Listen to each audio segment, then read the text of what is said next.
Thanks for joining me in my shop here. Hey, what am I going to do today on this radio? So I have two things in mind here, both of them targeting the hum and weird stuff that comes out of this radio still, oscillations or whatever they are. And so in one case, it's the square metal capacitors that I worked on earlier under here. In the other case, it's checking the bias resistors that are over in the power supply and verifying that they are okay. Up until this point, I've made the assumption that the resistor networks that control the bias on some of these tubes are okay. They look okay, but at this point I have to verify that they're okay by measurement and a few other things. That's my plan. So first I got to rearrange this radio so it can be up. I can get it underneath it and still operate it too. Okay, so I've got the receiver here. I've got the power supply here tipped up. I can get at all the stuff I want to get at. I can have this operating. It's plugged together, and I've got the speakers connected via this cord here because I couldn't plug them in anymore in the back. The back is now down here, so there's no way to plug them in. That's what these wires are doing, just running the speaker. So I think we're in good shape already. So step one, turn it on, make sure it's working the same way it always has. And some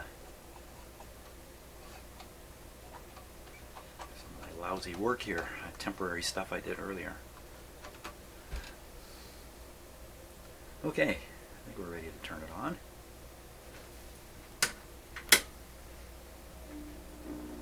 There we are. Sounds the same as always now. Currently it has no antenna or anything connected to it. This over here. You know what, I think I might be using one of the VTVMs for this. In fact.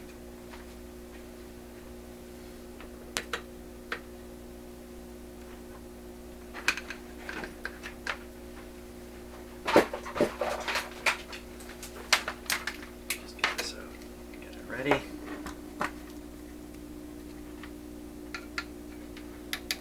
This is the ground from the VTVM, just making sure nothing weird goes on. Okay. Now, I'll tune the radio. Let's put it on and make absolutely sure it's working here.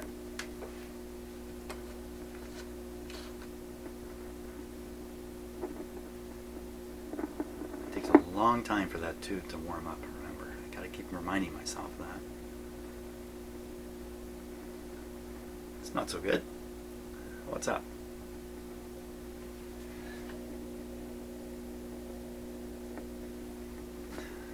What's up?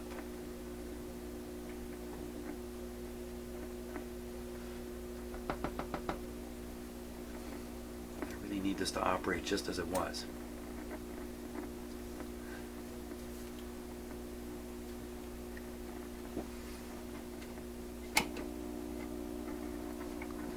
Interesting. But just open the antenna circuit.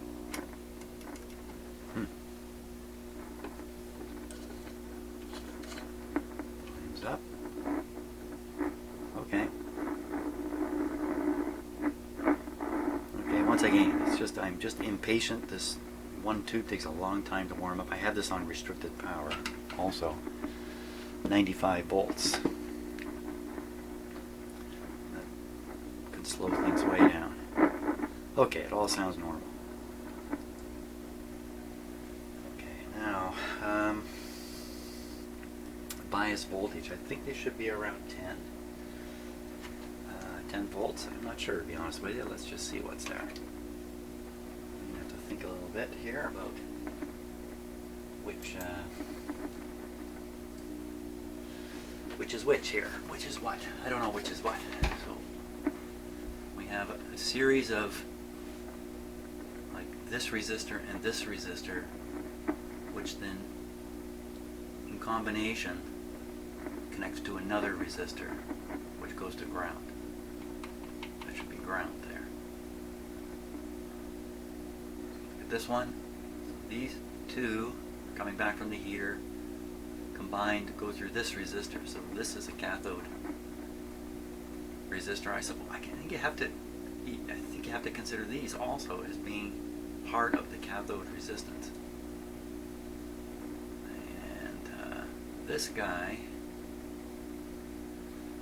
2 resistors, and then in the middle,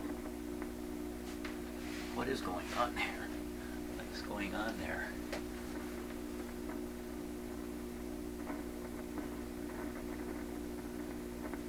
Okay.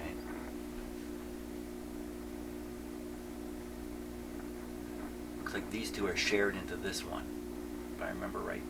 We'll take a peek at the schematic in a minute after I stare at this enough. So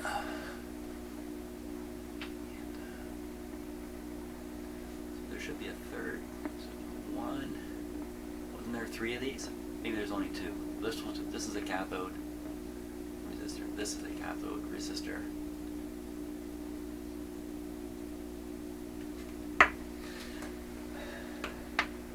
Let's just pop back on the schematic here for a second. Okay, we're looking at the a new version of the same radio, a new schematic. Much better to look at. Much better. The person who drafted this up has drafted it in a manner that it communicates much clearer, much more clearly. So here's the wire wound, what to call them, parallel resistors. Let's call them that. We'll call these the parallel guys and these the series guys. So we see a set of parallel, 3 parallel sets, 2 resistors. This one is shared. Back over here.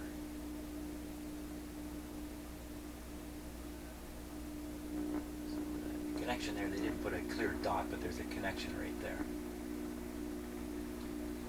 The light bulb is on here too. There's the voltages, 1.5, 2.2, 90, P. Why did you just put a P here? This guy is the plate resistor, I think, or called the P plus resistor. I think that's what this guy's called. The values aren't written right on here. So I think the difference in the potential between the grid and the cathode is both the drop on these 2 in parallel plus the drop on this one. So we can identify this guy. It's shared by 2 of these parallel things, and this one's not shared. So let's go back, look at the radio again. I think I got it. Okay, I think we're ready to go here. This is the meter we're watching. It's set on DC plus, way up at 500 volts, so it's way up there.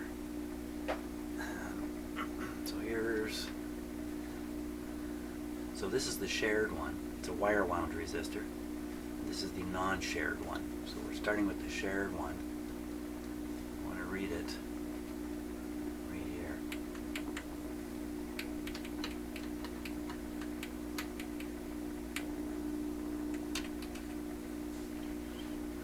Oh, wait a minute. Now I've got a big AC voltage rating here too. Well, maybe not a big one, but so that's 1.5 full scale. So it's just a little under 1. And remember, I'm running this on low line voltage, so this is probably supposed to be, I'm going to guess, the 1.1.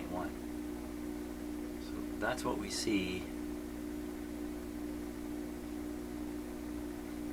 I'm stopping for a minute because this is a push-pull. Push-pull radios don't have quiescent current through the output tubes. That's one of the features of a push-pull amplifier. There's no current constantly flowing through those tubes. Or not much of one. Well, let's look at the other one. Oh, still on AC here. Let's go back to DC. Okay, so now we're getting a nice reading on DC. And this would be 15 volts. That's 50 volts. Just over. It's around between 15 and 20 volts there. That's pretty hefty. That's a pretty hefty. But I think that would probably be correct. Considered correct.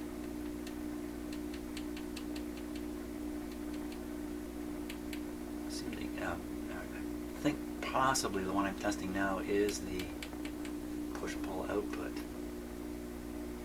My meter way off the zero here.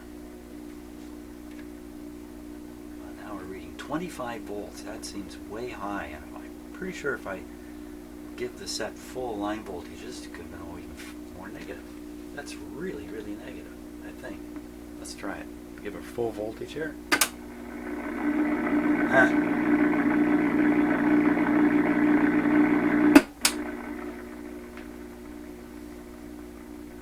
Well, that was almost 35 volts. That's not even the full. The full voltage I would have to read here, I think. That's a huge bias.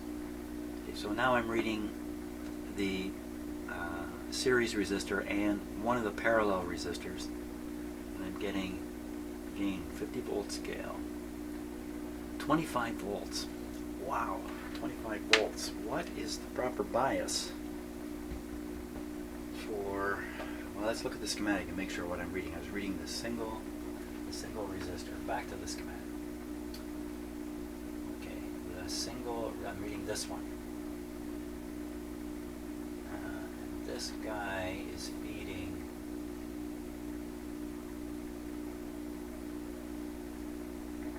the heaters. Oh yeah, I was going to say these are the rectifiers. No, rectifiers down here, Jeff. These are the output tubes. So I'm reading the output tube. The one I just argued would be 0.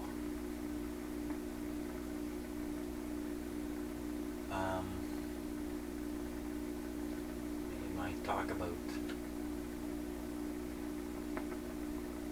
push-pull was baloney here.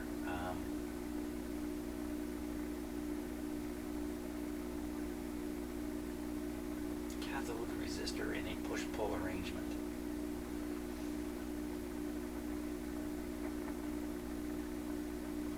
Did I get a false reading there?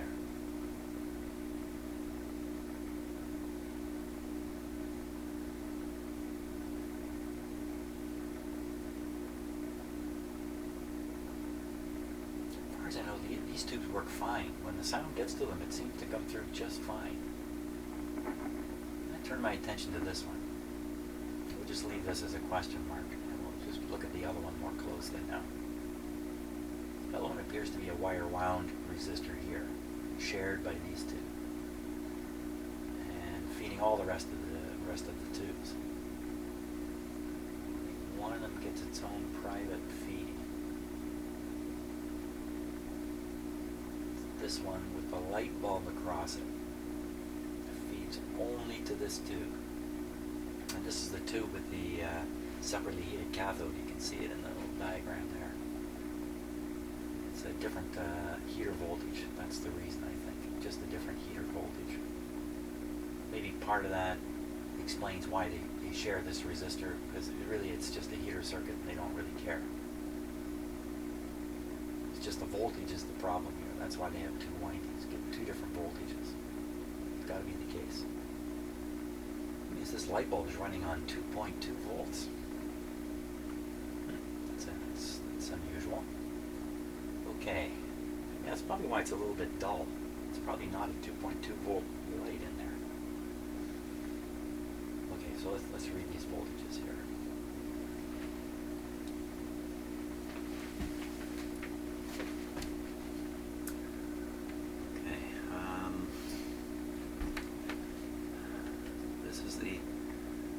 Series resistor, and these are the two guys that are sharing it. Oh, I saw a little bit. No, what's that? So when my meter bounces like that and it's in DC, it's usually indicating there's a little bit of AC there. It bounces up. But as for DC,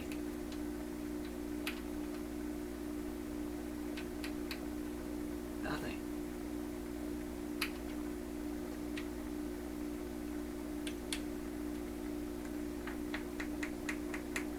Let's get this radio making a little bit of noise here.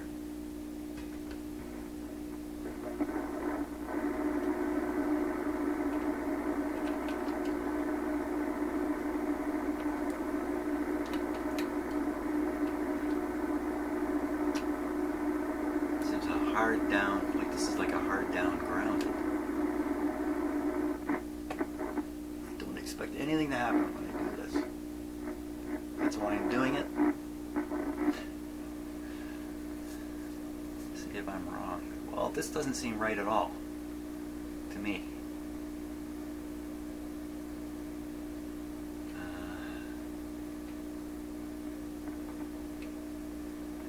You know, I get the impression these tubes have no bias on them at all. No bias. No bias. While we're in here, let's just look at the B+.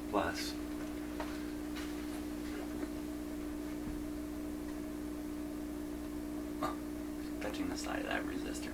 Oh, there you go. How do you get shocks off a radio like this?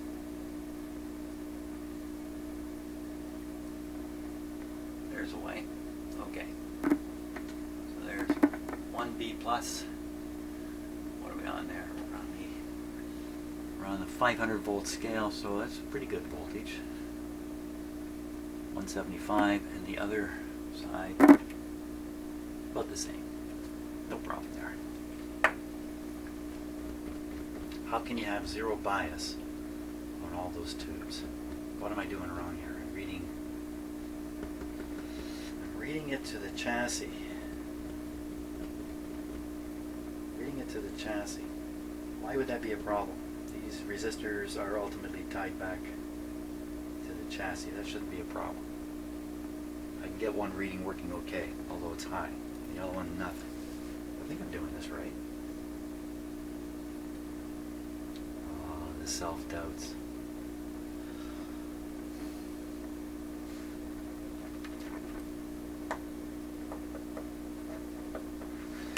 Okay, let's look at the schematic. Maybe we can find something, either an explanation or an approach here. Okay, so I'm testing this and I'm finding no DC potential across this resistor, and therefore no current flowing through it.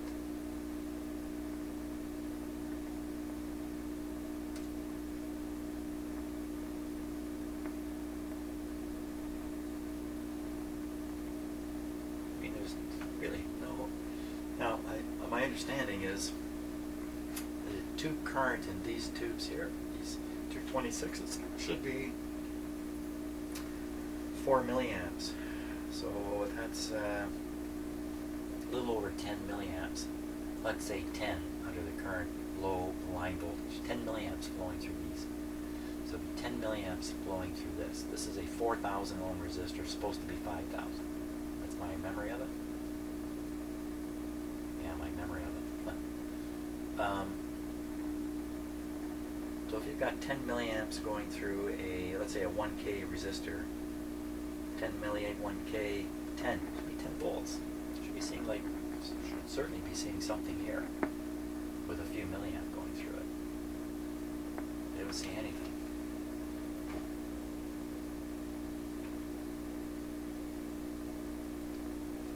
Why would there be no current flowing through these?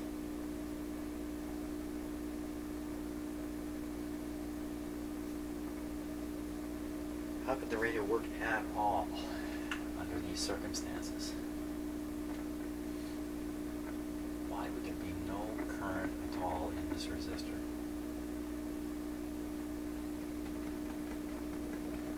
I keep asking myself that question. There's the ground, so there's no question I can put my meter on the negative lead on the ground and measure up here. Open circuit.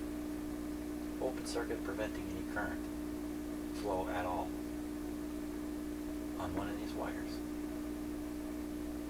Now that's insane. If one of these wires is open, these tubes don't heat. Wait a minute. Yeah. They wouldn't heat, but I have seen them heat. They're all hot right now. So the AC lines have to be continuous all the way to the tubes. If they're continuous to the tubes, and there's any tube conduction going on, that current has got to appear here. Because it's being, funny sounds coming out of the radio, it's being pushed through from the power supply, which is grounded.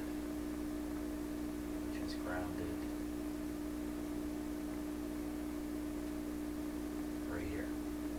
Center tap grounding. So this is pushing through to the chassis. I mean, of course, I'm literally just mumbling here, hoping something sensible will fall out of my mouth at some point. How can this possibly be? No current.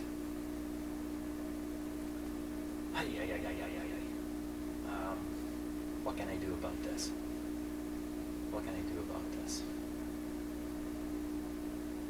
You know what? And there's current getting to this resistor in two ways. It's coming down this way and coming down this way to get to this resistor. Coming out of this tube or these three. So there's a certain current flow in this tube. I don't know what it would be. Let's guess it's similar. A few milliamp. I'm lost. How can this be? I don't know what to do next. What should I do next? How can this be? Just keep repeating those things. How can this be? Now, where else can I measure this tube current? Where else could I measure it? The only resistors are these guys. Yeah, I hear the sound of a black cat behind me.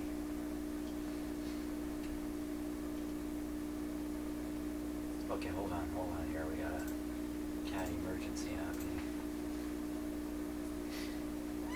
Yep.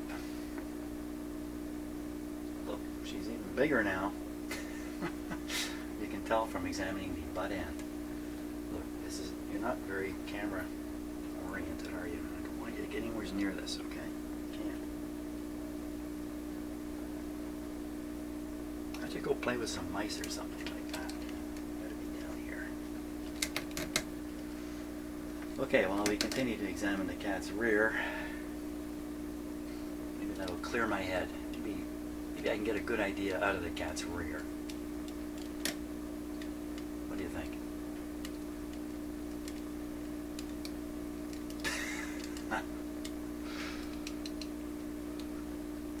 Oh, don't go sniffing that stuff. Okay, you gotta go down. You gotta go down here. I know you're curious, but there's just too much up here. I'm trying to help. I know you're trying to help. You're trying to help. I don't like, look at that. What was that? What was that change?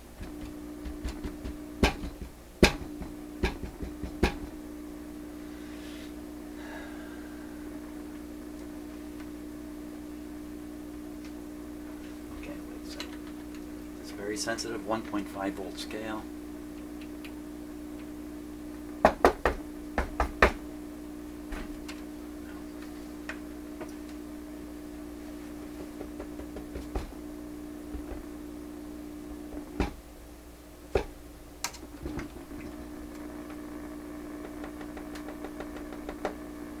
Okay, I'm stuck. I gotta stop. Stop the tape. Stop the tape. Okay, so one of my rules of being stuck is when you're stuck, just keep going or do something else. And my other objective here was to deal with these guys here. Inside this can and this can are two 1 microfarad capacitors. Inside them originally were 1 microfarad paper capacitors, and I still have them. Here they are. That's what was inside there. And I've replaced it with 1 microfarad electrolytic. These are not electrolytic. I'm quite certain of that. The mistake I made is electrolytic. I'm thinking about eliminating hums. That's what's in my head because that's normally what I'm doing in radios. Eliminating 60 cycle hum, maybe 120 hertz hum. And those electrolytic capacitors are fine there. Now, I've always known electrolytic capacitors aren't very effective at higher frequencies. How high? Turns out not very high. By the time you get up 50 kilohertz, 100 kilohertz, these capacitors are not doing well at all. Certainly by the time you get up to a megahertz, they may as well not be there. So part of what this, oh, for crying out loud. What? Part of, hang on a second here.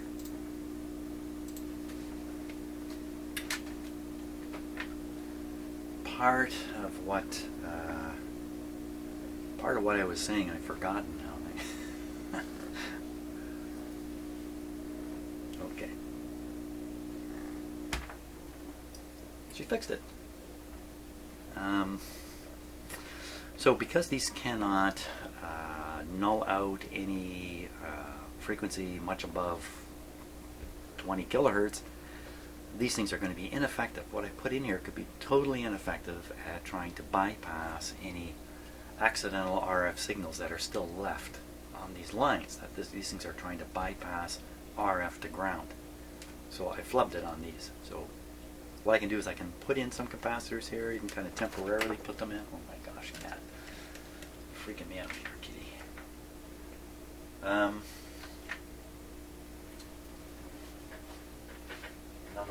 There's a million things to knock.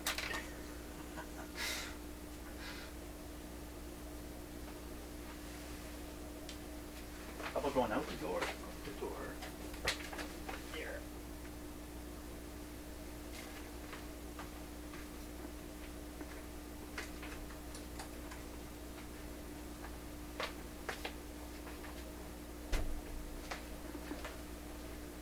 Okay, kitty's out the door. So I'm just going to parallel in the largest non-electrolytic capacitors I can find in my shop. Now we'll see what happens to the hum, if anything. Okay, so I got the radio on full voltage here.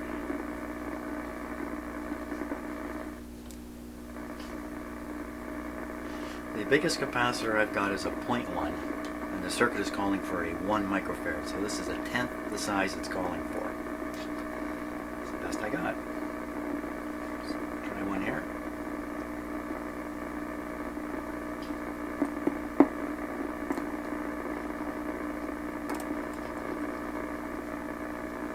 Yeah, try one over here.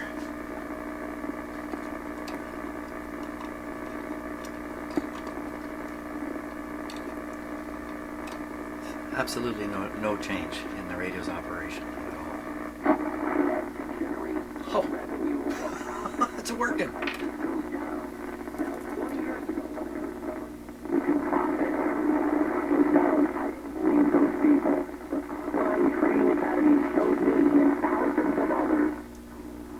So that's the problem. I've had the radio on. Tipping it back has fixed the radio. I can't believe it. That's the best it's ever worked.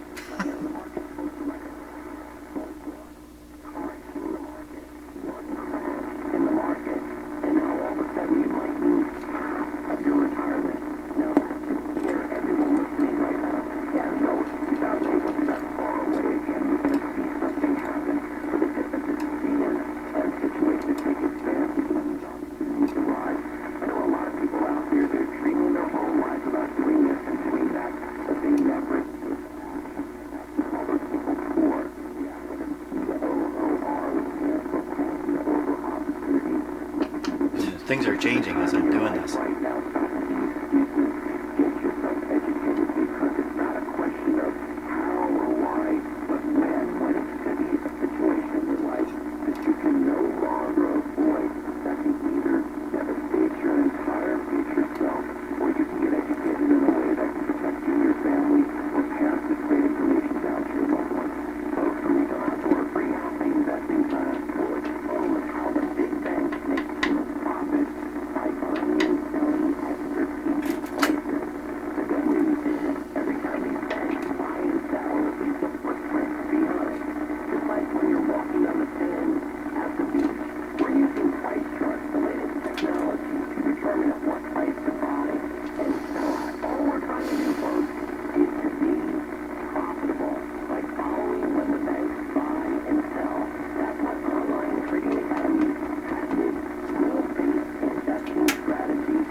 so my thinking now is, if these capacitors are failing to ground out RF, stuff like that, we should hear it or see it on these wires.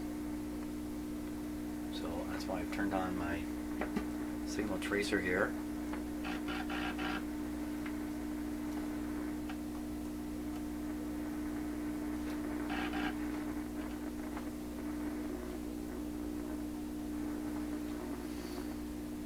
So the signal tracer is receiving radio frequency signals. It's not audio.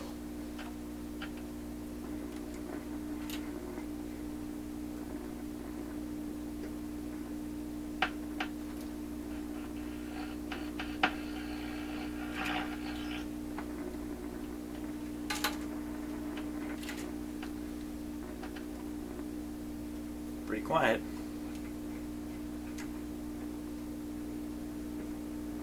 Okay, let's see what's there audio-wise here.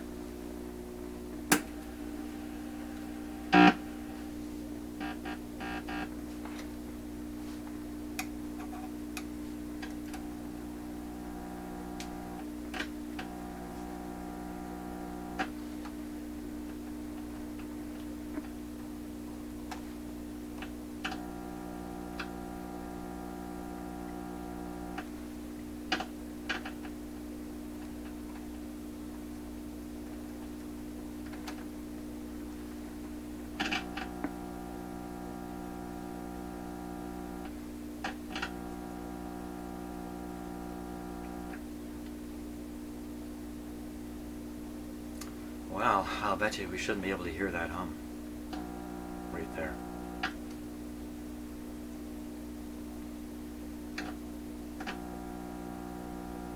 Don't hear it over here. There's a resistor here. It's a fairly large one, 50K. That's probably why this is quiet over here. Otherwise, these are pretty much the same thing here, these two.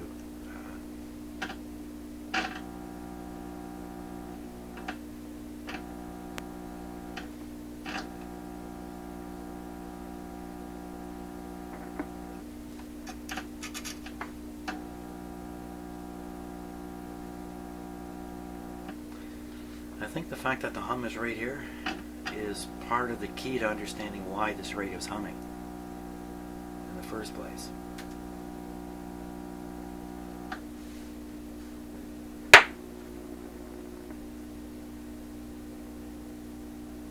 So why is there a hum there? This capacitor right here is supposed to be knocking that out.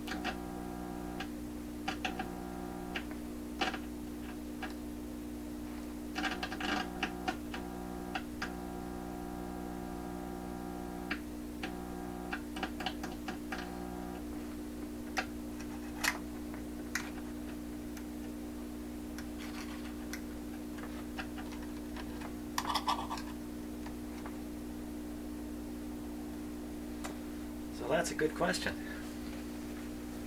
I've got a capacitor sitting right here, 1 microfarad electrolytic, going to ground, tied to this point, and yet this point is exhibiting some kind of hum.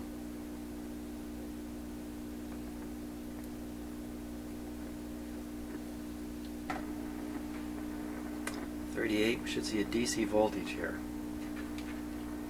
on the hum spot. 50 volt scale.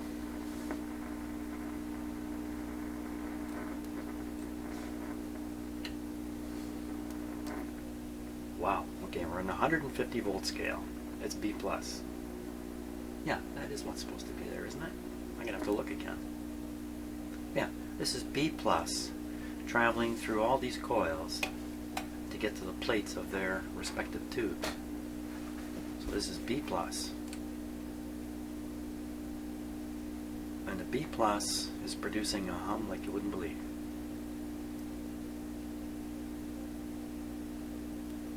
It's the same hum we're hearing in the speaker right now, I'm pretty sure. I think I can be sure of that because I pulled out the last audio tube out of the receiver and everything's gone quiet. So this thing with its output tubes alone does not put a hum in the speaker. It's all coming from here.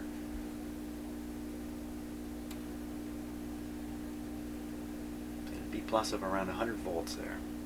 Seems just fine. We're still on, we're on full voltage here too. Full supply voltage, 100 and, what's that say? 120 volts.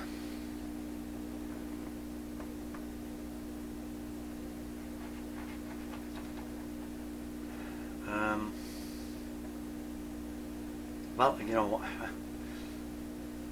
maybe the power supply is still coming. Let me check.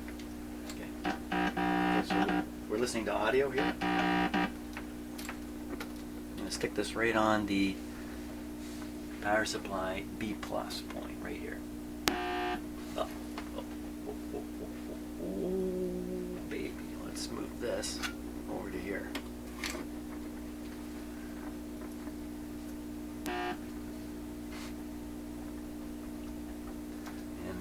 The other side of it. Oh, so one side is silent. So there's a power supply here with a 2 capacitors and an inductor in between. 2 old capacitors in here, 2 new ones down here, brand new ones. I don't know the condition of the old ones up in this can. Could they cause a problem? On one side we get silence, perfect. But on the other side we get, that can't be right. That can't be right. That just can't be right.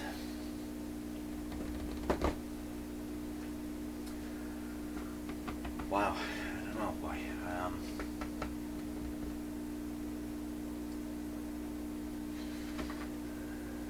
The voltage here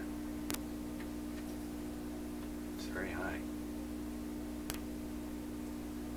It's like 300 volts there. It's 275 there, and down here, similar, 200. So this resistor, 200 on one side, way down on the other, 100. So this is a fairly high voltage power supply, but most of the voltage is thrown away on this resistor, which I dare not touch anymore with my finger to see if it's hot.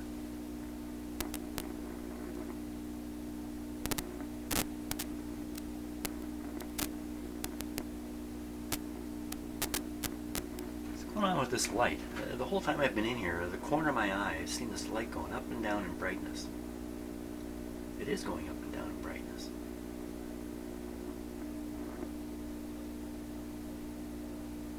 Maybe impossible to see on the stop now. It seems to go up and down in brightness in conjunction with the radio changing its sound a little bit. That's quite disconcerting. There.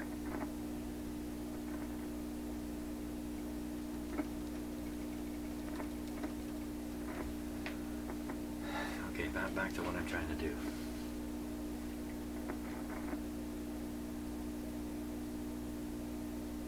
Just wondering for a minute if somehow the plate current travels right through this filament. I don't think so. I don't see how it could.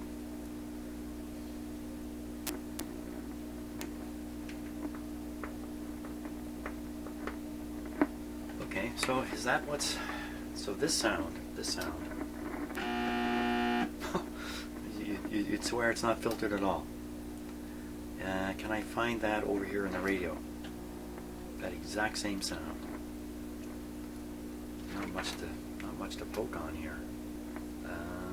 Okay, so we'll try the terminal strip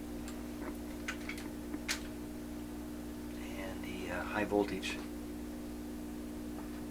on the terminal strip here.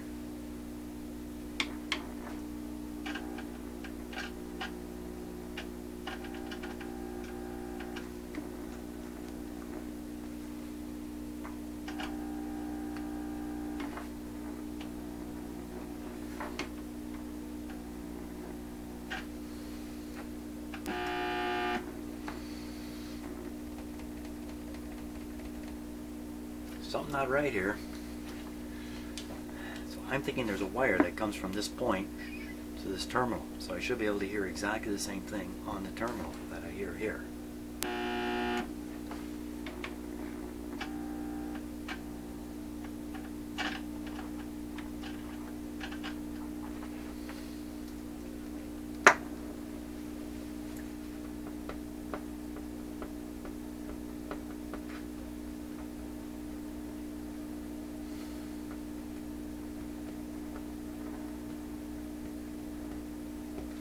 Stop and think.